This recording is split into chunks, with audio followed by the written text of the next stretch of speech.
Ezequiel capítulo 22, del versículo 17 hasta el 31, vamos a leer. Entonces, del versículo 17 dice: Vino a mí palabra de Jehová diciendo: Hijo de hombre, la casa de Israel se me ha convertido en escoria, todos ellos son bronce y estaño, y hierro y plomo en medio del horno, y en escorias de plata se convirtieron.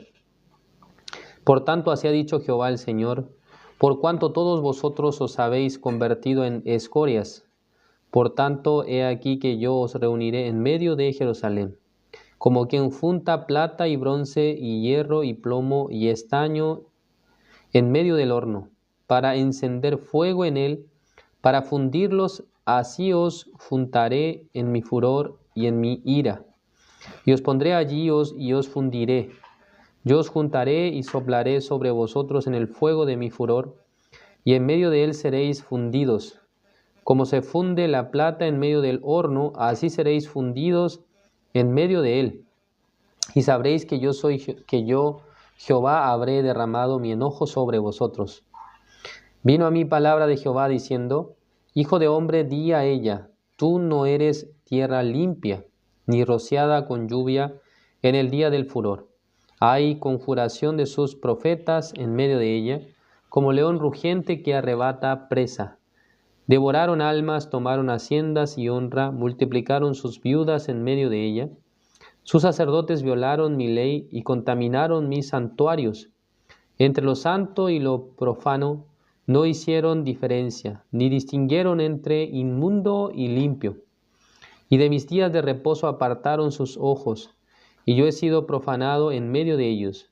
Sus príncipes en medio de ellas son como lobos que arrebatan presa, derramando sangre para destruir las almas, para obtener ganancias injustas, y sus profetas recubrían con lodo suelto, profetizándoles vanidad y adivinándoles mentira, diciendo: así ha dicho Jehová el Señor.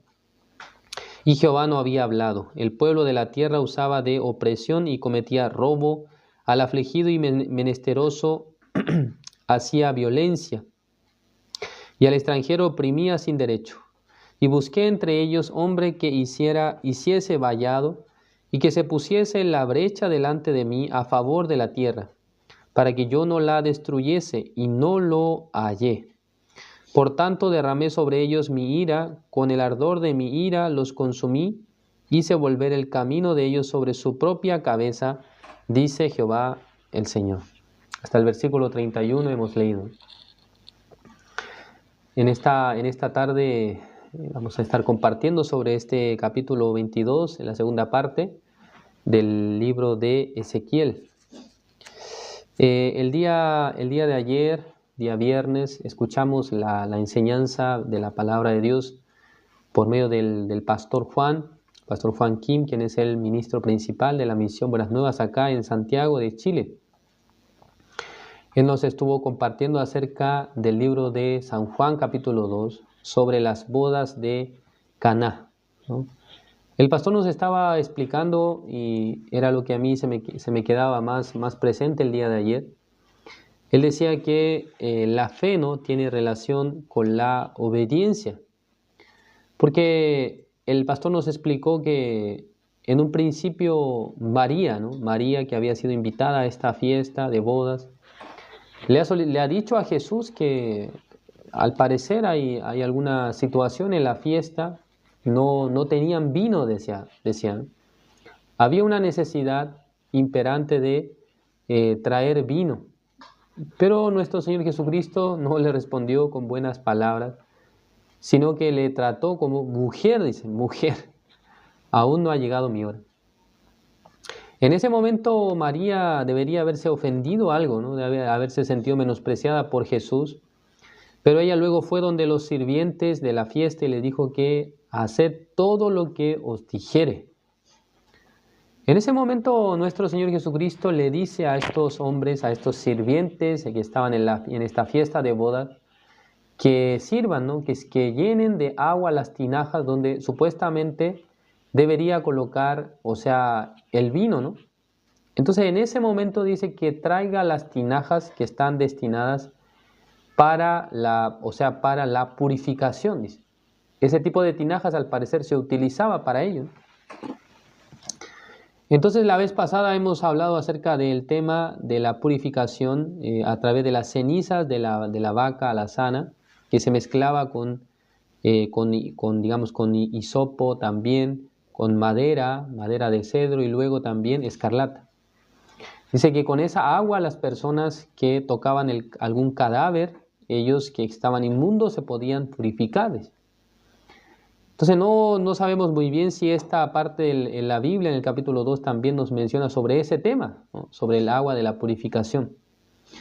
Entonces estos hombres, aceptando la palabra de Jesús, dice que han llenado con agua estas tinajas y luego lo llevaron al maestresala para que lo prueben, para que confirme, esta agua es buena para beber o no. Pero en realidad no era agua, sino que en el camino, mientras ellos estaban llevando el agua, esta agua se convirtió en vino.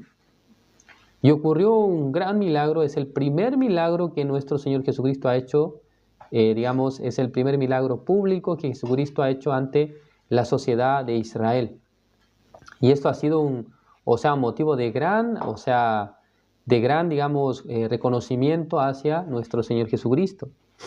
Porque Él podía hacer este tipo de señales de convertir el agua en vino. Entonces lo interesante de esta historia era que las personas estaban aceptando fácilmente la palabra de Jesús. Aunque parecía una palabra un poco difícil de aceptar, porque imagínense, lo que necesitan en la fiesta es vino, pero ellos lo que están llevando ante el maestresala es agua. Entonces imagínense, ¿no? Si ellos no hubiesen aceptado la palabra de María tal cual como les dijo, a hacer todo lo que os dijere, entonces ellos seguramente iban a dudar. ¿Cómo podemos llevar agua si esto está requiriendo vino? En una fiesta, ¿cómo van a tomar agua? Porque los israelitas tenían esta costumbre, ¿no?, de tomar vino en este tipo de instancias y en general, ¿no?, por causa de la falta de agua en esa zona de Israel. Entonces ellos tenían que utilizar el vino como si fuera gaseosa, como decía el pastor el día de ayer. Entonces vemos esa escena, ¿no?, que la obediencia tiene relación directa con la fe. Porque si no obedece, entonces no puede experimentar la obra de Dios, la obra de Jesucristo. ¿No es así? El día de hoy nosotros vamos a compartir sobre el tema cómo distinguir entre lo inmundo y lo santo, o lo inmundo y lo limpio. En la Biblia hay algunos elementos que están mencionando acerca de ello. Vamos a buscar una palabra primeramente en el libro de Levítico, capítulo 10. Busquemos el libro de Levítico. El capítulo 10, primero vamos a ver. El versículo 8. Ya, si todos encontraron, voy a leer. Levítico, capítulo 10, sin perder Ezequiel, capítulo 22, por favor.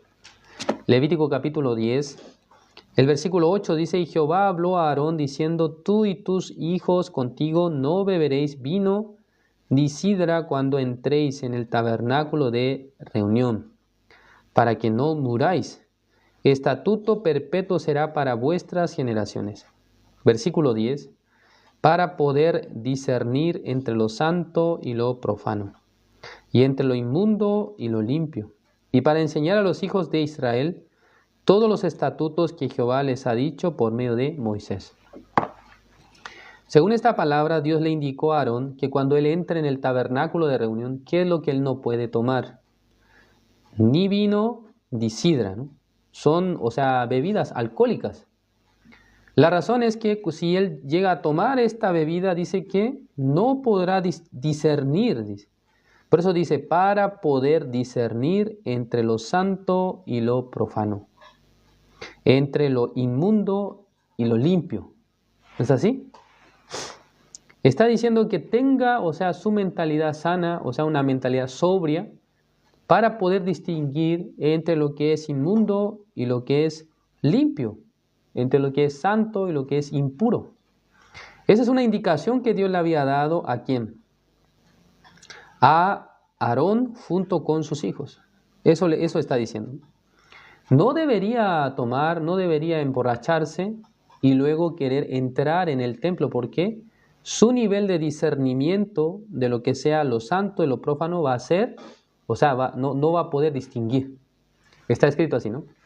Eso también en esta época podemos aplicarlo, ¿no? La gente cuando toma alcohol, cuando se emborracha, no puede actuar de manera correcta, ¿no? O de manera, o sea, no tiene, o sea, digamos, o sea, un criterio correcto para poder tomar la decisión de alguna cosa importante, ¿no?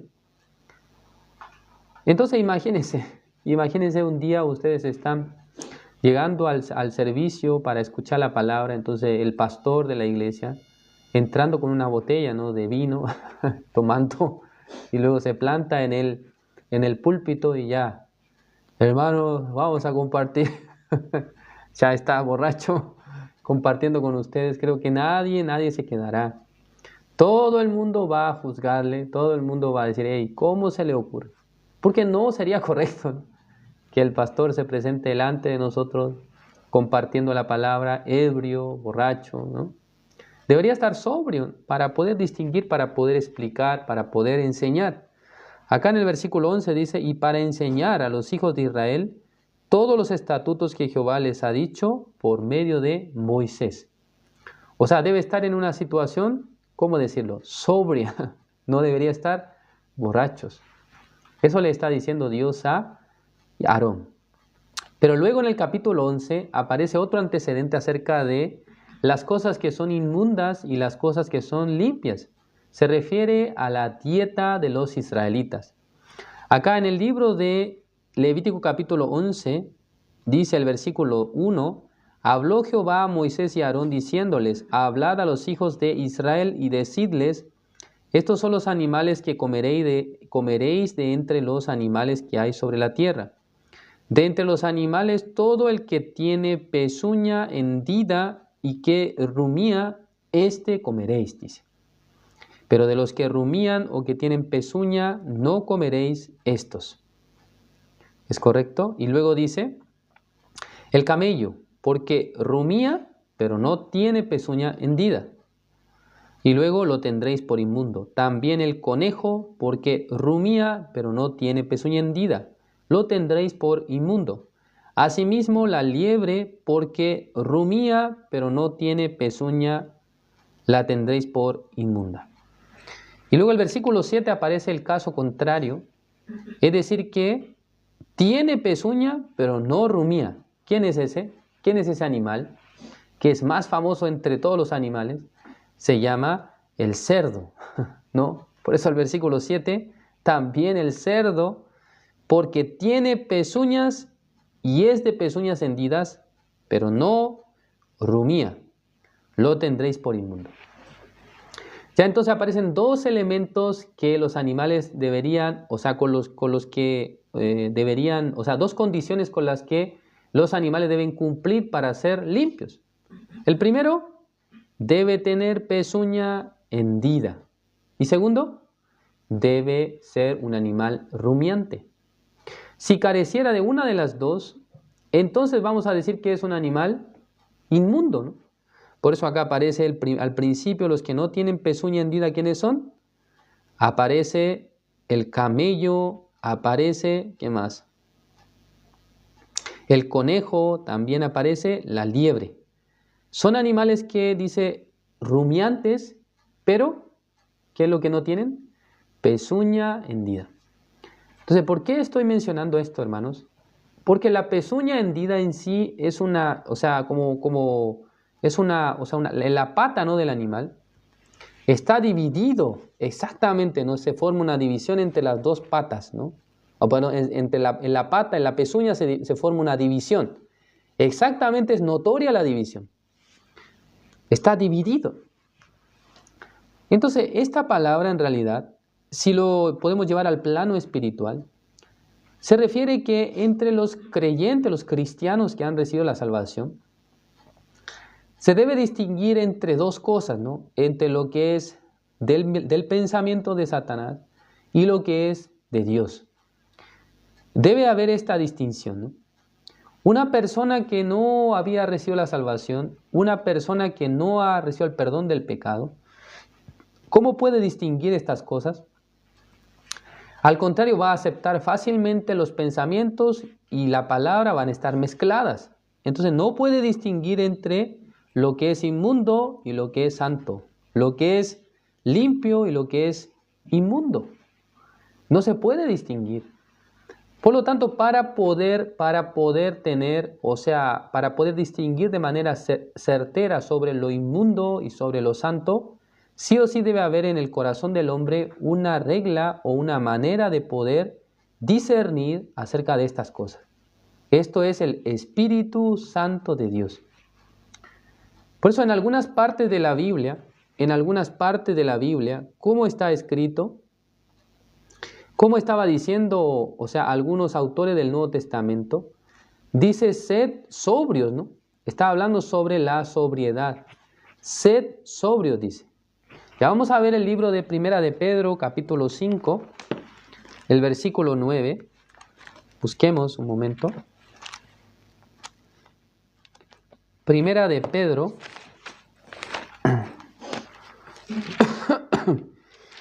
capítulo 5, el versículo 8. ¿Ya? ¿Todos encontraron? Primera de Pedro, capítulo 5, el versículo 8, ya dice así. Sed sobrios y velad, porque vuestro adversario el diablo, como león rugiente, anda alrededor buscando a quien devorar, al cual resistid firmes en la fe, sabiendo que los mismos padecimientos se van cumpliendo en vuestros hermanos en todo el mundo, dice. Ya acá aparece un concepto, no solamente está hablando acerca de una persona que se encuentra sin alcohol, ¿no? Sino que estar sobrio se refiere espiritualmente poder distinguir, dice. ¿Por qué razón? Porque vuestro adversario, el diablo, como león rugiente, anda alrededor buscando a quien devorar. No está hablando de devorar a los incrédulos, sino que está hablando de devorar ¿a quién? A los creyentes, ¿no? A los que ya han sido salvados, a los que ya han sido justificados. ¿Qué es lo que quiere hacer Satanás? Ya Satanás, ¿en qué sentido puede devorar a los creyentes? Como león rugiente. ¿En qué sentido Satanás podría devorar a los hombres? Ya, en primera instancia, Satanás no puede devorar al justo para llevarlo al infierno, por ejemplo. Ya Satanás no puede devorar a los hombres que han recibido la salvación para llevarlos al infierno. Obviamente esto jamás podría hacerlo, porque ya los que han sido justificados de una vez ya son sellados por el Espíritu Santo de Dios, es decir, que son propiedad del Señor. Pero ¿en qué sentido Satanás puede devorar a quién? ¿Puede devorar a los salvos? Ya vamos a buscar un versículo más.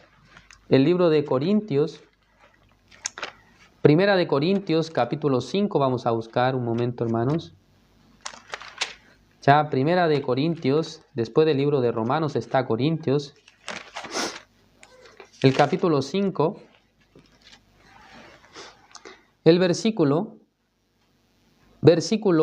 5 dice así.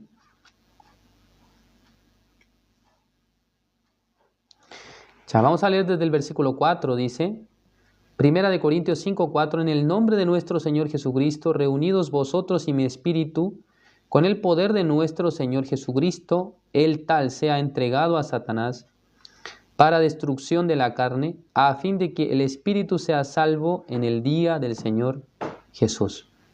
Ya, acá aparece el caso de un hombre que estaba andando de manera inmoral dentro de la iglesia de Corinto. Y el apóstol Pablo tomó la decisión de expulsarlo, ¿no? Sáquelo de la iglesia, porque por más que él ha hecho algo, o sea, muy malo moralmente dentro de la iglesia, él estaba viviendo con mucha insensibilidad. Por eso el apóstol Pablo dice que esa persona es un creyente, no un justo, una persona que ha recibido la salvación. Estando dentro de la iglesia, dice que ese hombre se ha entregado a Satanás. ¿Cómo puede entregar a un justo a Satanás? Esto es mi pregunta, ¿no? En el sentido de la posesión espiritual. O sea, ¿cómo Satanás puede otra vez y colocar su espíritu en el hombre si ya este hombre ha sido justificado? Acá la Biblia no habla que el espíritu sea entregado, sino que ¿qué cosa debe ser entregada? La carne, dice, para destrucción de la carne. Entonces, Satanás lo que desea realizar en nuestra vida precisamente es y apoderarse de nuestra vida física. ¿Para qué? Para que los hombres vivan solamente para el deseo de la carne. Entonces dice, a fin de que el espíritu sea salvo en el día del Señor Jesús. O sea, aunque fuera entregado a Satanás, lo que entrega Dios a Satanás es el cuerpo, ¿no? El cuerpo. Más el espíritu ya ha sido salvado. Eso es lo que está escrito acá en el versículo 5. Por lo tanto, cuando las personas son engañadas o tentadas por Satanás, ¿en qué área, en qué ámbito Satanás va a trabajar? Es en el área o en la parte de la carne, ¿no? Es decir, que le dará, o sea, en el corazón de los hombres viene a llegar, o sea, llegan los deseos pecaminosos, llegan los deseos de la carne, sin poder controlar su corazón, vivirá una vida desenfrenada. A tal persona dice, voy a entregarla a Satanás. Sí, porque estando dentro de la iglesia no tiene respeto, no tiene, o sea, un corazón de poder vivir para el Señor, sino que viviendo en la iglesia, pero quiere vivir inmoralmente. Entonces sería mejor que salga, ¿no? Que salga, porque esa conducta luego puede contaminar a otros hermanos de la iglesia. Entonces, una vez diciéndole, 2 veces diciéndole, 3 veces, o sea, como quien dice, exhortándole o dándole a entender que no está caminando bien. En ese momento el apóstol Pablo dijo, el tal sea entregado a Satanás. Insisto, no significa que esa persona se iría al infierno, sino que está diciendo que su vida carnal será destruida. ¿Por qué? Porque Satanás toma el control de sus deseos y luego le dirige hacia los deseos pecaminosos. A eso se refiere. Por eso en el libro de Primera de Pedro, capítulo 5, versículo 8, dice que resistid al diablo. Dice. Ya busquemos otra vez. Primera de Pedro, lo que hemos leído antes, ¿no? No, ¿cómo está escrito? Hemos leído hace un momento. Ya el libro de Primera de Pedro, capítulo 5. Disculpen, versículo 8. Dice, sed sobrios y velad, porque vuestro adversario, el diablo, ¿y qué hace? Como león rugiente anda alrededor buscando a quien devorar. Entonces, ¿a través de qué tipo de cosas Satanás quiere engañar a los cristianos salvos? Ya sobre el área de la salvación, ya los cristianos han podido distinguir exactamente que ya su pecado fue perdonado, que ya han sido justificados. ¿Es correcto? Ya los justos ya deben saber exactamente que Jesús ya llevó todos sus pecados. ¿No es así? Pero Satanás en el corazón de los hombres, en el pensamiento de los creyentes, pone los pensamientos propios, ¿no? Los primeros pensamientos que Satanás quiere colocar son precisamente para que los justos se aparten ¿de qué cosa? De la iglesia, de la congregación, de los líderes, de los pastores. Ustedes han escuchado que antiguamente los pastores, ¿no?, protegían las ovejas dentro de una especie de corral hecho de cemento, y luego adentro están las ovejas y en la puerta está puesto el pastor, ¿sí? Porque cuando viene el lobo para atacar a las ovejas, entonces el pastor está ahí para defenderlas. Pero digamos que en la noche el pastor, estando en ese lugar, se duerme. Entonces, ¿qué es lo que hace el lobo? El lobo está dando vuelta alrededor y empieza a hacer ruido, gran ruido, para que la oveja se asuste, ¿no? Estaba dentro del corral, se asusta. Entonces esta oveja, por estar tan asustada, se sale del corral. Y cuando esta oveja empieza a alejarse, cuando ya no hay, cuando hay una distancia, suficiente, el lobo en ese momento ataca a la oveja. Y así finalmente el lobo se come a la oveja, ¿no? Es decir, que el lobo hace un alboroto alrededor del corral para que la oveja se inquiete y se asuste, y luego saliendo de ese lugar, ya el lobo la ataca y se la come. Esa es la manera en la que trabaja el lobo, ¿no? Muy astuto es, porque por la puerta no puede entrar, pero las ovejas que están adentro, con el ruido que hace el lobo, se asustan, ¿no? Se inquietan y luego quieren salir. De la misma manera, ¿no?, en el corazón de los hermanos Satanás levanta los pensamientos, ¿no? Levanta los deseos, levanta las ideas y también la oposición en el corazón de nosotros. ¿Para qué? Para que nosotros menospreciemos primero la iglesia, segundo al siervo de Dios, para que no considere importante en su vida. ¿Para qué está el pastor? ¿Para qué está la iglesia? Si yo puedo vivir mi vida espiritual solo, yo puedo caminar según mi camino, según mi deseo, ya soy justo, ya soy limpio, soy salvo. Y luego Satanás pone estos pensamientos. Entonces, hermanos, la vida de creencia es precisamente distinguir entre los pensamientos que Satanás quiere colocar en nosotros y los pensamientos que Dios nos quiere dar para poder llevar la vida espiritual. Entonces, acá en el libro de Ezequiel que hemos leído, regresemos acá, el versículo 25 dice, 25 dice, hay conjuración de sus profetas en medio de ella, como león rugente que arrebata presa, devoraron almas, tomaron haciendas y honra, multiplicaron sus viudas en medio de ella. Sus sacerdotes violaron mi ley y contaminaron mis santuarios. Entre lo santo y lo profano no hicieron diferencia, ni distinguieron entre inmundo y limpio. Acá dice que los sacerdotes que estaban en Israel no podían distinguir ¿entre qué cosa? Entre lo santo y lo profano. Prófano es la palabra, ¿no? Profano, disculpe, estaba poniendo mal el tilde. Profano. No hicieron diferencia, ni distinguieron entre inmundo y limpio, ¿no? Hermanos, si ustedes tienen en su casa, o sea, digamos, la ropa, ustedes al mirar la ropa, tienen que saber que en algún sentido existe la ropa que ya fue usada por ustedes y la ropa que todavía no ha sido usada. ¿Cómo pueden distinguir esto? Ya en primera instancia, los lugares donde se ubican las prendas de ropa limpia no deberían ser el mismo lugar donde se ubica la ropa sucia, ¿no es así? Es decir, que el lugar donde ubica la ropa limpia, ¿dónde es? Es en el closet, en el mueble, ¿no? Acá, alguno me dice acá el olor, ¿no? Sí, claro. Si la huele puede sentir, no, esta ropa ya la usé. Aunque se ve que está limpia, ¿no? De lejos se ve, me parece que está limpia.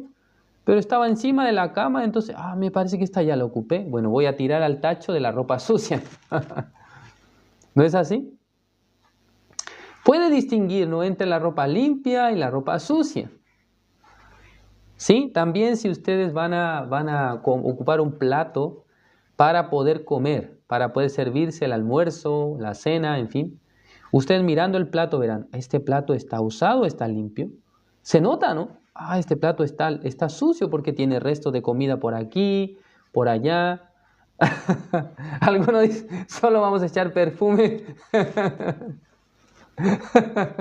Bueno, ya a veces, si no tiene más ropa que ponerse, creo que va a usar ese mecanismo, ¿no? Poniéndole perfume para que se quede, o sea, con buen olor. Y ya, vamos a usarlo igual, ¿no? Pero normalmente se distingue entre lo sucio y lo que está limpio. Pero acá en la Biblia dice que los sacerdotes no podían distinguirlo. No podían darse cuenta qué era lo santo, qué era lo profano, qué era lo inmundo, qué era lo limpio. No pueden discernir, no tienen el discernimiento para ver eso. Entonces, en la vida espiritual también, hermanos, los cristianos salvos deben adquirir este sistema de discernimiento para poder ver cuándo Satanás quiere ponerme su pensamiento y cuándo Dios quiere darme su promesa y su palabra. Si obviamente alguien no puede distinguir esto, alguien no puede realmente calibrar. También cuando ustedes tienen que decidir acerca de algún trabajo, cuando ustedes tienen que decidir respecto de su esposo, su esposa, en el caso de los jóvenes, ¿no?, que todavía no se han casado o los que todavía no tienen su esposa, entonces tienen que distinguir. Entonces surgen los sentimientos, obviamente, de las personas para tener ideas, ¿no?, para tener gustos. Pero respecto al discernimiento de lo que es de Dios, lo que no es de Dios, Esto viene a ser la práctica en la vida espiritual. El poder distinguir. Y si alguien no puede distinguir, entonces, hermanos, ¿qué es lo que hay que hacer? Si usted no puede distinguir a este pensamiento, ¿será que de Dios me está dando o Dios me está permitiendo? Tiene que consultar, tienen que preguntar. En la iglesia existe el líder de la iglesia, existen los hermanos que llevan tiempo en la iglesia, existen diáconos, a veces existen ancianos que llevan tiempo. Entonces, si usted no puede distinguir, entonces lo más sabio es preguntar. Yo no puedo distinguir entre este deseo mío y este pensamiento mío y esto. ¿Realmente esto vendrá de Dios? Pastor, mire, yo tengo este corazón. Verá, yo tengo este plan de hacer este negocio o este trabajo. Estoy decidiendo entre esto. ¿Qué le parece? Hermano, me parece que ese trabajo no conviene. ¿Por qué, pastor? Me parece que si usted va hacia esa dirección, entonces no podrá ni siquiera congregar en la iglesia. Ni siquiera podrá escuchar la palabra. Mire, es verdad que parece bueno, pero en realidad no es bueno. Ya en la Biblia aparece una escena muy interesante donde un hombre tampoco pudo distinguir. Solamente él se dejó llevar por la apariencia. Ya vamos a ver el libro de Génesis entonces acerca de la vida de Lot. ¿No? Ya vamos a ver la vida de Lot. ¿Cómo es que Lot no podía hacer una distinción sobre el camino, digamos, correcto y el camino con el que él podía realmente recibir bendición? Vamos a buscar Génesis capítulo 13. Génesis capítulo 13, el versículo 5, vamos a leer desde el 5, hermanos, dice así: También Lot, que andaba con Abraham, tenía ovejas, vacas y tiendas, y la tierra no era suficiente para que habitasen juntos, pues sus posesiones eran muchas y no podían morar en un mismo lugar. Y hubo contienda entre los pastores del ganado de Abraham y los pastores del ganado de Lot, y el cananeo y el fereceo habitaban entonces en la tierra. Versículo 8, entonces Abraham dijo a Lot: No hay ahora altercado entre nosotros dos, entre mis pastores y los tuyos, porque somos hermanos. ¿No está toda la tierra delante de ti? Yo te ruego que te apartes de mí. Si fueres a la mano izquierda, yo iré a la derecha, y si tú a la derecha, yo iré a la izquierda. Y alzó Lot sus ojos y vio toda la llanura del Jordán, que toda ella era de riego, como el huerto de Jehová, como la tierra de Egipto en la dirección de Zoar, antes que destruyese Jehová a Sodoma y a Gomorra. Entonces Lot escogió para sí toda la llanura del Jordán. Y se fue Lot hacia el oriente, y se apartaron el uno del otro. Abraham acampó en la tierra de Canaán, en tanto que Lot habitó en las ciudades de la llanura, y fue poniendo sus tiendas hasta Sodoma. ¿Sí? ¿Es correcto? Ya, de esa manera, Lot se había apartado ¿de quién? Se había apartado de Abraham. Dice que cuando él vio la llanura del Jordán, que toda era de riego, como el huerto de Jehová, como la tierra de Egipto en la dirección de Zoar. Ya según la vista de Abraham, según la vista de Lot, él estaba mirando un lugar donde poder vivir lejos de su tío Abraham. En realidad, lo más sensato en este caso, ¿qué sería lo más sensato de parte de Lot?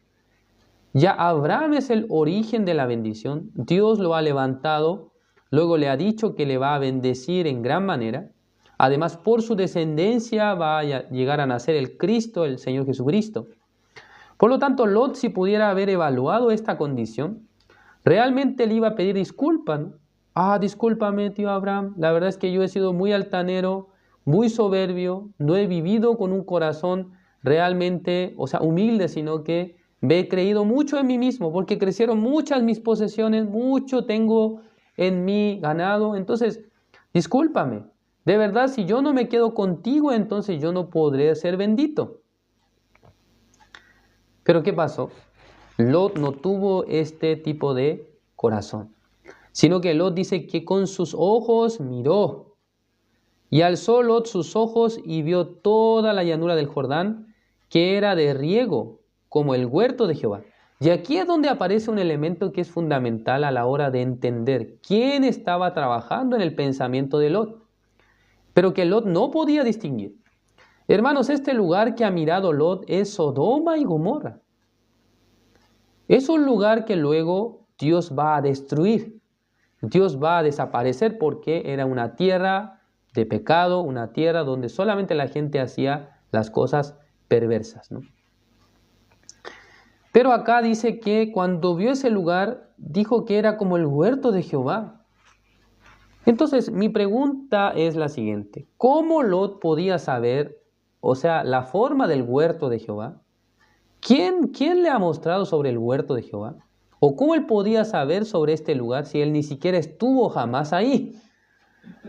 Porque Adán y Eva ya habían salido del huerto de Jehová hace tiempo atrás, ¿no? Entonces, digamos que Lot, ¿cómo podía saber que esto es igual al huerto de Jehová? El único que ha estado en el huerto de Jehová, aparte de Jehová, es Satanás. Por lo tanto, él, sin distinguir un pensamiento que venía de Satanás, él aceptó, abrazó este pensamiento y luego se fue. ¿A dónde? A Sodoma y Gomorra. En la vida de los hermanos también a veces surgen estas situaciones. A veces ustedes se sienten incómodos estando en la iglesia, a veces se sienten incómodos estando con el pastor, estando con los hermanos, y luego piensan, ¿no? Ya mejor me voy. ¿Qué tengo que hacer acá, no? ¿Voy a vivir? Ya recibí la salvación, ya soy justo, ya fui perdonado de mi pecado, ¿para qué voy a seguir acá? Vamos a vivir. Y alguien decide de esa manera. Y luego llega al lugar donde ¿qué? Donde solamente existe el pecado, donde solamente existen las cosas malas. Imagínense si en el caso que Lot conservaría la sensibilidad espiritual, estando en Sodoma, ¿acaso él no iba a predicar a otras personas? ¿Acaso él no iba a anunciar el evangelio a otros? Pero cuando la ciudad de Sodoma iba a ser destruida, exactamente podemos ver que no existía ni un justo aparte de Lot. En el capítulo 18 del libro de Génesis, Dios dice que va a destruir la ciudad de Sodoma y Gomorra. Pero Abraham lo detiene un poco. ¡Ay, Señor, por favor! Usted es un Dios justo. ¿Cómo usted va a destruir la ciudad de Sodoma? ¿Y si hubiera 50 justos? Así le dice a Dios, ¿no? A Abraham. Entonces Abraham dice que si hubieran 50 justos, yo no voy a destruirlo. Entonces la cuota de Abraham empieza a descender, ¿no? ¿Ya dónde aparece eso? Veamos acá. En el versículo, en el libro de Génesis 18, el versículo 24 dice, quizá haya 50 justos dentro de la ciudad. Destruirás también y no perdonarás al lugar por amor a los 50 justos que estén dentro de él. Y dice, lejos de ti el hacer tal que hagas morir al justo con el impío y que sea el justo tratado como el impío, nunca tal hagas. El juez de toda la tierra no ha de hacer lo que es justo. Entonces Abraham estaba encarando a Dios, ¿no? Y diciéndole, hey, tú eres Dios de toda la tierra, no puedes llegar y matar a todos. Si hay justos ahí, ahí está mi sobrino Lot, tal vez él predicó a cuánta gente en ese lugar. Pero Dios dice, si hallare, el versículo 26, entonces respondió Jehová, si hallare en Sodoma 50 justos dentro de la ciudad, perdonaré a todo este lugar por amor a ellos, dice. Si en el caso que hubieran 50 justos nada más en una población de bastante gente, ¿no? No sé cuánta era la población en ese momento de Sodoma.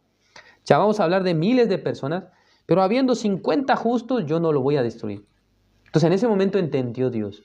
Entendió Abraham. Entonces no hay 50 justos. Tal vez mi sobrino Lot no era tan diligente para predicar, tal vez solamente 45. ¿Sí? Ya veamos acá, en el versículo,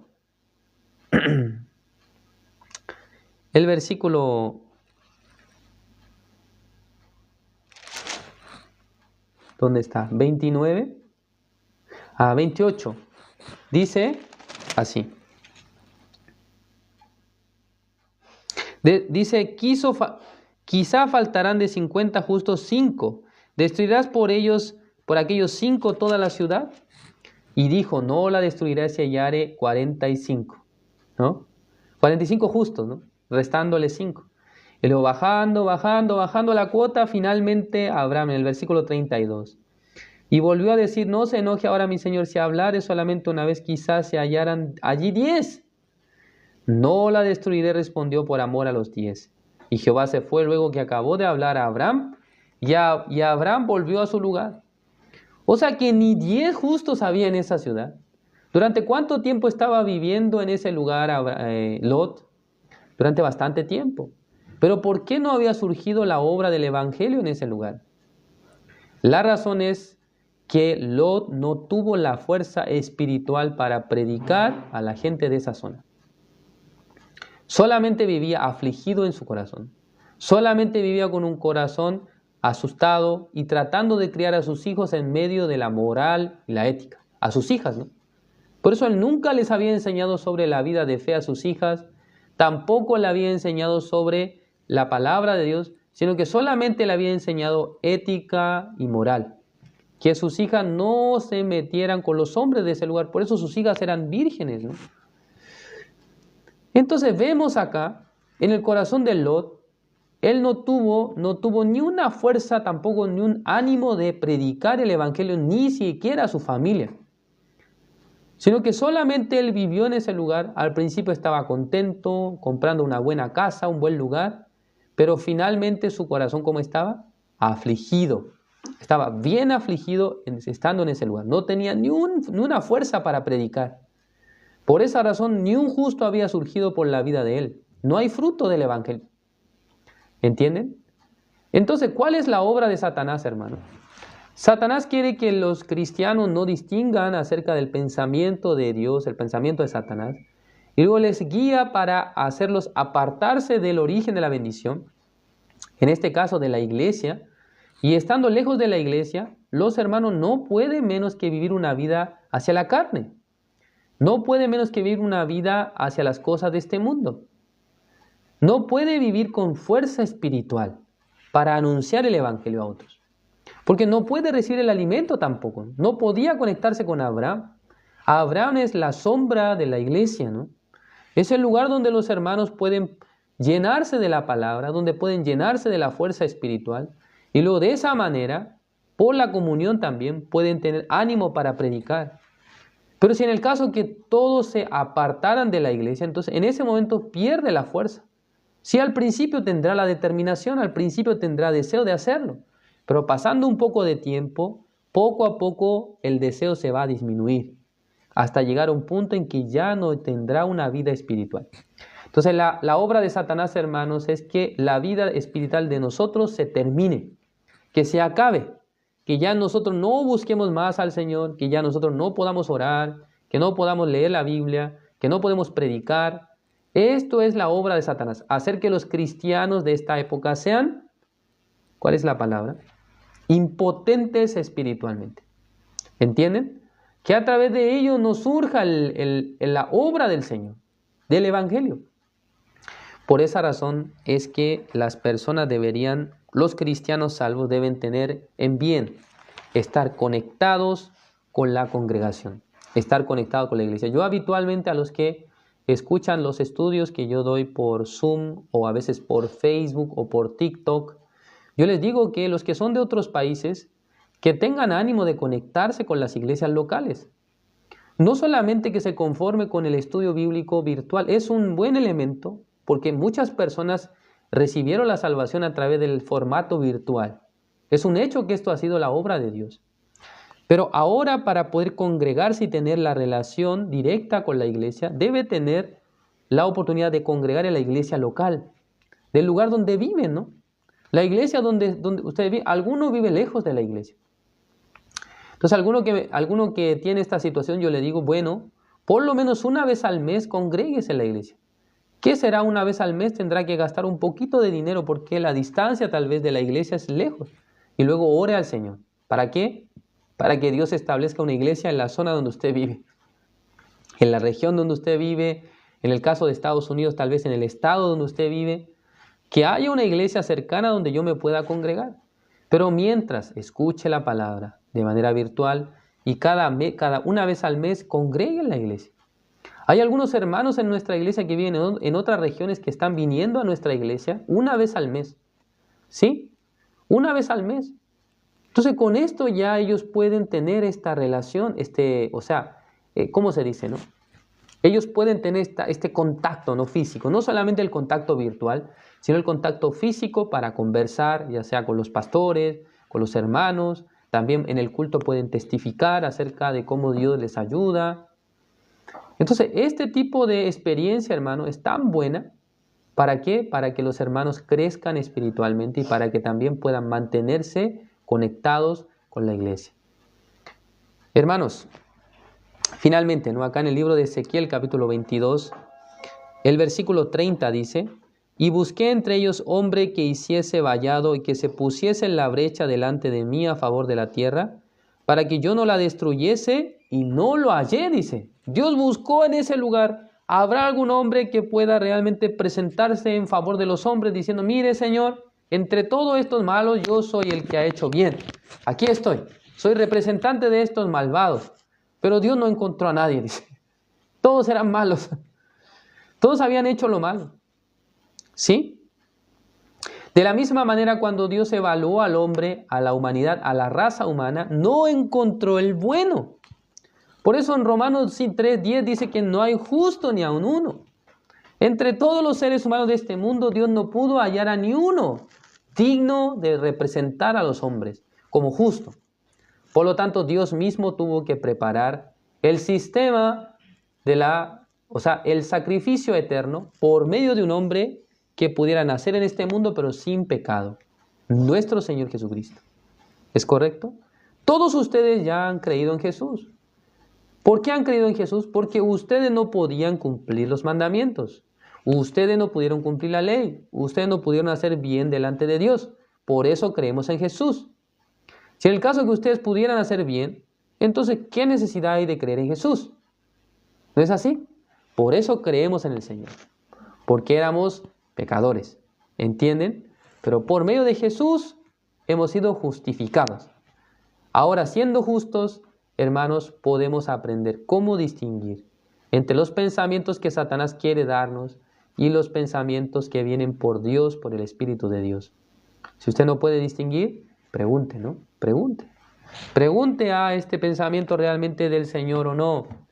¿Esta idea que estoy teniendo es de Dios o no? Si Dios finalmente confirmara sus planes, sus proyectos, Dios va a bendecir. Contrariamente, si ustedes son arrastrados por Satanás, entonces ustedes serán engañados, terminarán estando fuera de la iglesia y luego recibirán constantemente la guía de los pensamientos de la carne. Espero que todos ustedes, hermanos, no vivan de esa manera, sino que puedan distinguir, puedan pensar sobre la vida espiritual. Es equivalente a la pezuña hendida. Tiene que haber una correcta división entre las cosas que son de Dios, las cosas que vienen de nuestra carne, ¿no? ¿Está bien? Gracias por su atención. Vamos a orar para terminar. Dios Padre, Señor, le agradecemos en esta noche. Usted nos ha permitido su palabra. Somos personas que durante muchos años han vivido reaccionando a nuestros pensamientos, a nuestros deseos, a nuestros sentimientos. Pero estando dentro de la iglesia, Señor, hemos recibido el Espíritu Santo de Dios. Tenemos el Espíritu de Dios en nuestro corazón. Pero también surgen los pensamientos carnales, las ideas que Satanás quiere poner en el corazón de los hermanos. Algunos hermanos, por aceptar los pensamientos, no podían menos que apartarse de la iglesia, no podían menos que vivir fuera de la iglesia. Y de esa manera Satanás realmente trabajó terriblemente, ha hecho estragos en la vida de los hermanos. Pero algunos, Señor, que también podía regresar a la iglesia, alguno que todavía no ha salido de la iglesia, Señor. No importa qué tipo de condición tenga, pero desde hoy que le permita en su corazón esta distinción. Y si no puede distinguir, Señor, que pueda preguntar, que tenga el corazón de Dios para preguntar sobre algún asunto, sobre algún tema. Creo que si puede realmente puede decidir con la guía del Señor, entonces la vida de los hermanos será prosperada, será bendecida y a través de los hermanos también surgirá el fruto del Evangelio. Muchas personas podrán venir hacia la salvación por la vida de ellos. Espero que les utilice enormemente. Gracias, Señor, por este tiempo. Oramos en el nombre de su Hijo amado, nuestro Señor Jesucristo. Amén.